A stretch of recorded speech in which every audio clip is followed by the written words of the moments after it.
Bonjour à tous, je vous retrouve aujourd'hui pour une vidéo un petit peu spéciale. Vous avez pu voir sur une des dernières illustrations que j'avais mises en couleur d'Amanda et Matthews que j'avais utilisé les marqueurs à alcool de chez Action que je possédais depuis longtemps, que j'ai, comment dire, que j'ai, sur lesquels, pardon, j'ai ajouté du crayon de couleur. Puisque c'est une technique qu'on retrouve auprès de pas mal d'illustratrices, de coloristes professionnels, et c'est une technique qui me plaît beaucoup. Donc ça faisait longtemps que je voulais essayer, et voilà, j'avais tenté cette expérience que j'avais beaucoup appréciée. Vraiment, je trouve que ça apporte quelque chose. Je trouve que c'est un peu plus économique pour les crayons, parce que du coup, le fait d'avoir toute une base au crayon de couleur, au feutre, je vais y arriver, fait que on a moins besoin de passer de couches de crayon de couleur. Donc je trouvais ça intéressant. Et à la suite de cette expérience, donc j'avais eu quelques déconvenues avec les crayons, avec ces marqueurs de chez Action.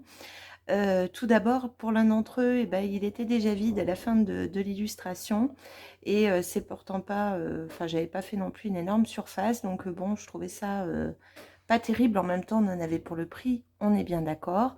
Il y avait certaines mines pinceaux, parce que moi, c'est celle que je préfère, qui étaient un peu abîmées. Bon, voilà.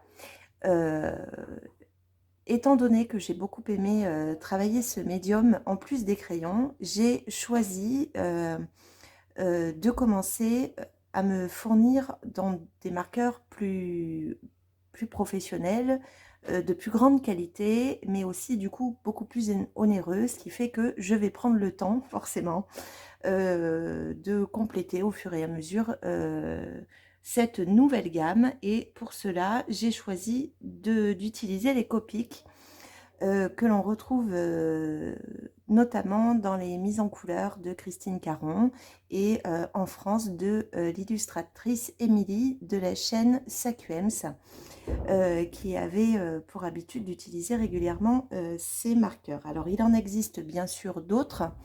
Vous avez les graphites, vous avez les Winsor et Newton, vous en avez tout plein, de sortes différentes, y compris des marques pas chères du tout, des OUU et je ne sais quoi.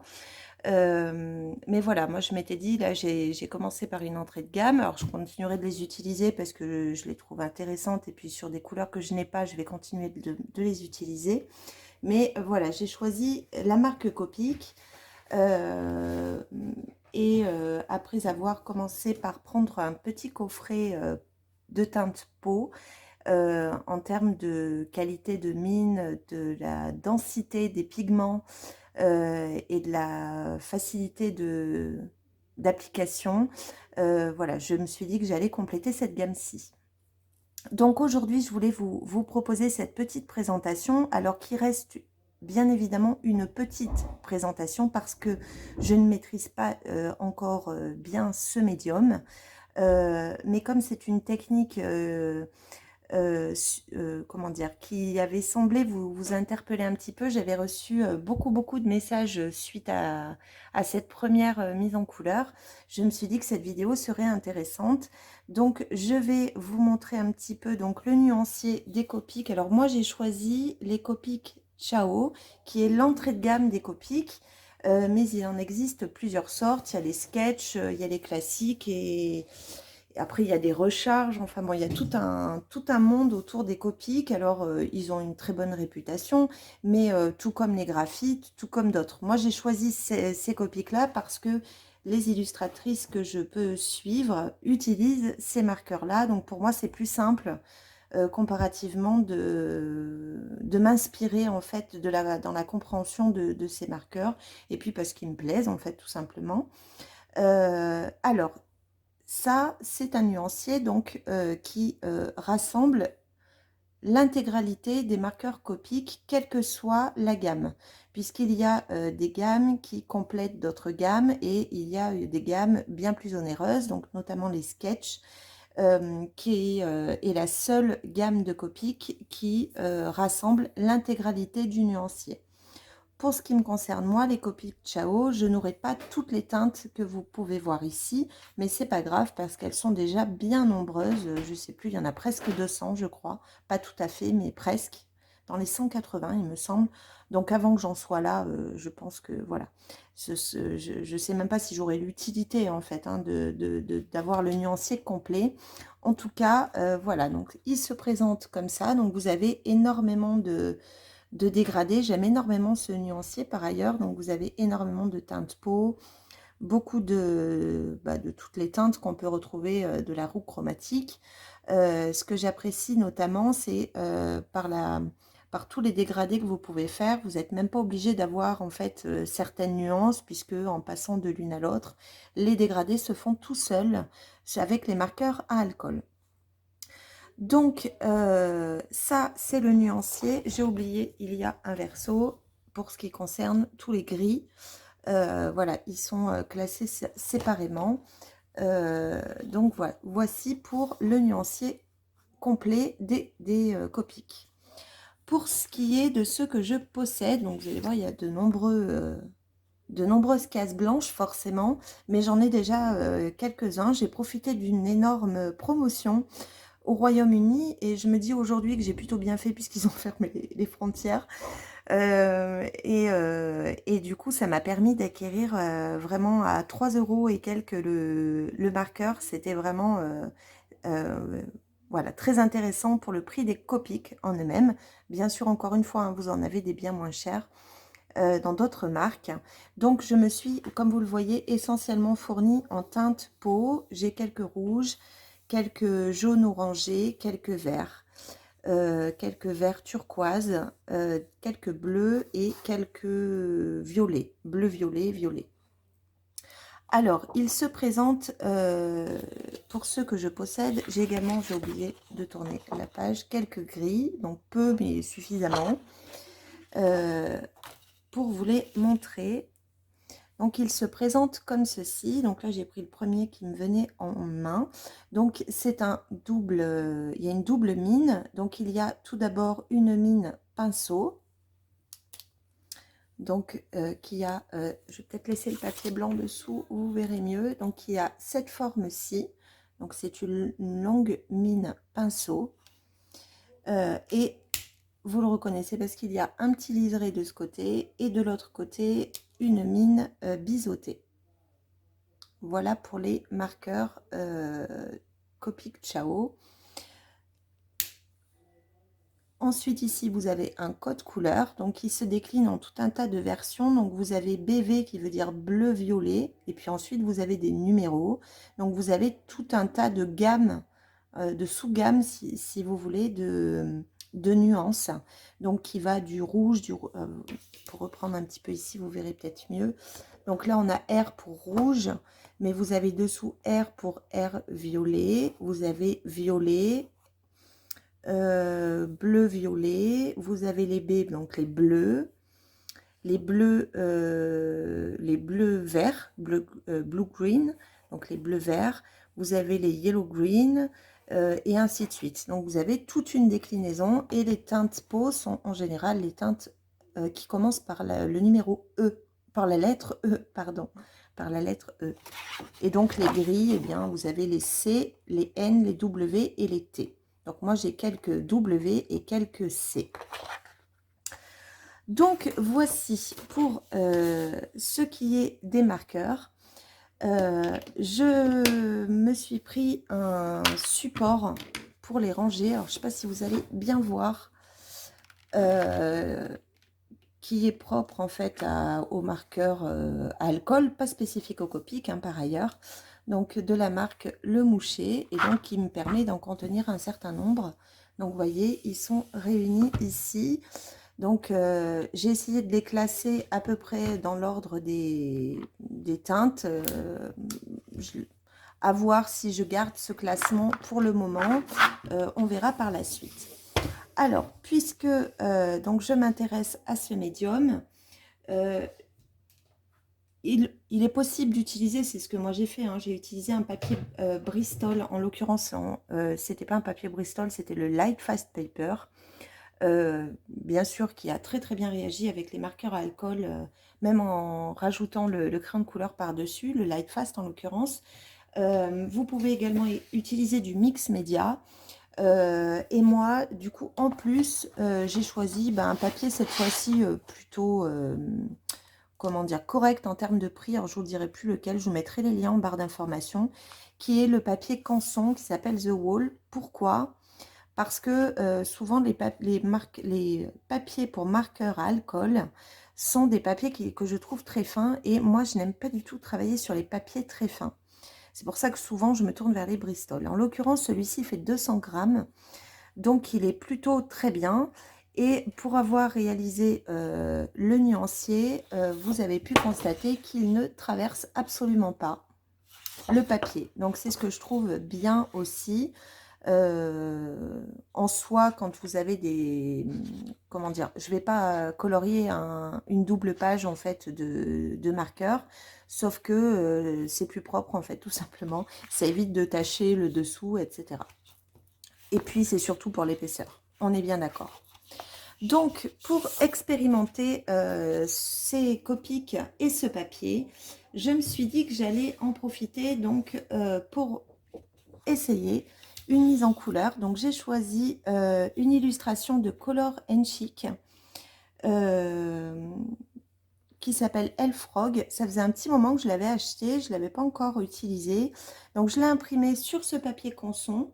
Et je vais donc expérimenter donc ces Copics sur le processus habituel, c'est-à-dire que je vais vous laisser en musique parce que alors, déjà que je connais mal ces feutres, je pense qu'il faut vraiment que je sois concentrée, que c'est beaucoup plus compliqué pour moi de parler en même temps que je fais. Donc je vais commencer par faire donc une première couche de marqueur à alcool et je vais ensuite passer sur des crayons de couleur pour voir à la fois la réaction de ce papier sur l'utilisation combinée de ces deux médiums et également pour voir comment réagissent effectivement les Copics enfin les crayons de couleur sur les Copics plus exactement. Je ne sais pas encore quel crayon de couleur je vais utiliser. Je vais commencer par faire la couche au feutre à alcool et je ferai une petite pause où je reviendrai vers vous pour vous donner mon ressenti et pour vous dire sur quel crayon de couleur je vais poursuivre donc l'illustration choisie. Donc voilà, je vous laisse pour le colotest.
retrouve à la fin de ce premier essai avec ces feutres Copic.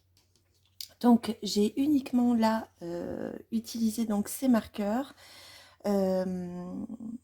Franchement, c'est impressionnant leur capacité de mélange. Alors j'adore pas forcément les teintes que j'ai choisies, surtout pour la, la grenouille et l'escargot. Bon, l'escargot, je l'aime bien, mais la grenouille, le vert, j'aime pas trop. Après, je suis dans la découverte aussi des teintes. Je suis un peu limitée parce que j'en ai pas non plus énormément. Par contre, voilà, j'ai voulu faire pour la peau quelque chose d'un peu violet rose. Donc, c'est pour ça que je ne suis pas partie sur les teintes peau. Je voulais quelque chose de différent, justement, pour voir si on pouvait quand même harmoniser un petit peu tout ça. J'aime bien les cheveux, je trouve que voilà, dès lors que j'ai appliqué la teinte rosée, c'est venu fondre l'ensemble, du coup j'aime beaucoup le résultat. Donc voici. Alors ce que je vais faire maintenant, c'est que je vais tester avec des crayons de couleur pour voir un petit peu comment, comment ça peut réagir et comment le colo peut évoluer en appliquant des crayons de couleur donc sur du marqueur à alcool. Pour le fond, j'ai un petit peu hésité, mais ça m'embête en fait d'utiliser du marqueur euh, sur cette surface-là qui est assez grande. Donc je pense que je viendrai juste mettre un peu de distress à la fin pour voir un petit peu. Et puis j'aviserai le moment venu. Alors pour les crayons de couleur, au départ, je m'étais dit que j'allais tester les polis, mais étant donné, je vais reprendre le nuancier pour voir un petit peu si j'ai des teintes qui pourront s'adapter. Oh, s'il y a quand même pas mal de violet. Bon, allez, je vais tenter avec les polis et puis on va voir ce que ça donne. Donc, je vous laisse de nouveau en musique pour retrouver cette exposition de police sur ces marqueurs à alcool. Je vous retrouve donc à la fin pour faire le bilan.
je vous retrouve, pardon, à la fin donc de cette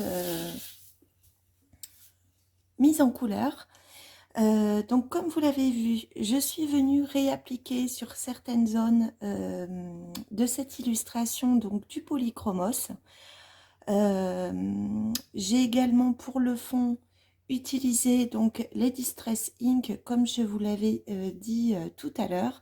Donc pour ça et pour ceux qui vont me demander, parce que par contre pour le reste j'ai absolument pas noté les teintes, donc j'ai utilisé le Victorian Velvet, le Tumble Glass et j'ai également ajouté le Shaded Lilac, donc avec un tout petit peu de noir pour les zones que l'illustratrice avait davantage marquées.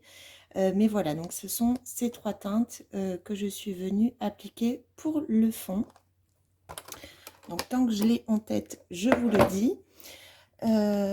Donc voilà ce que donne le résultat. J'essaie de vous le montrer entièrement. Je peux peut-être dézoomer un petit peu. Alors, au final, en termes d'application de crayon de couleur sur ce marqueur, vraiment, il se fait tout seul. Donc, dans ma précédente expérimentation où ce n'était pas les mêmes marqueurs, j'avais utilisé les Lightfast sans souci. Donc là, les polychromos, eh bien, c'est la même chose. L'avantage, comme je vous le disais en début de vidéo, c'est que je n'ai quasiment pas utilisé les crayons de couleur. Donc, je les ai vraiment économisés.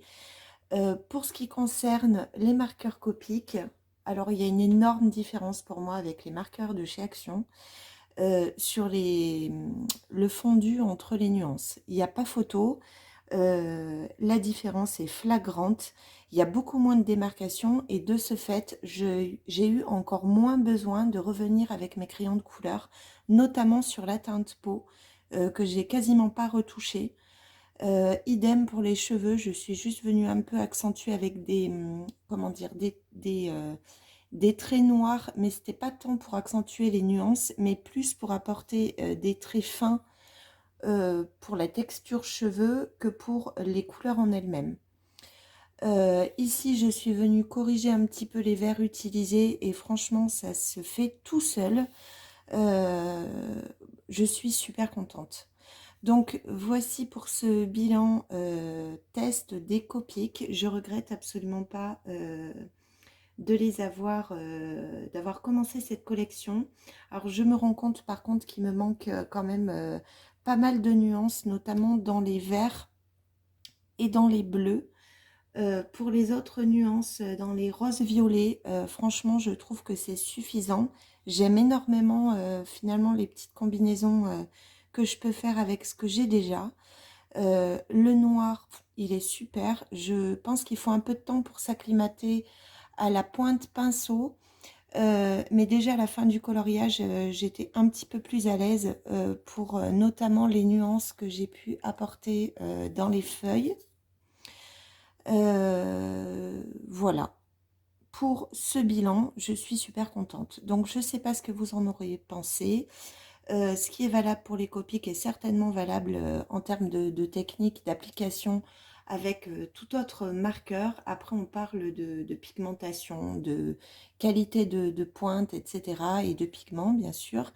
Encore une fois, moi, j'ai choisi les Copic, même s'ils sont un peu passés de mode. Aujourd'hui, on entend énormément parler des graphites, notamment qui sont d'excellente qualité aussi. Moi, je suis restée sur cette marque Copic qui reste un choix très personnel et je suis ravie, encore une fois, donc d'avoir pu les expérimenter avec vous aujourd'hui sur cette illustration de Color & Chic.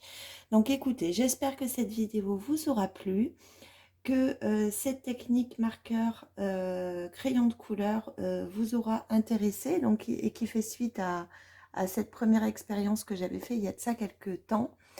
Je pense que c'est quelque chose que vous allez voir de nouveau dans certains speeds. Alors pas dans pas dans toutes mes mises en couleur parce qu'encore une fois c'est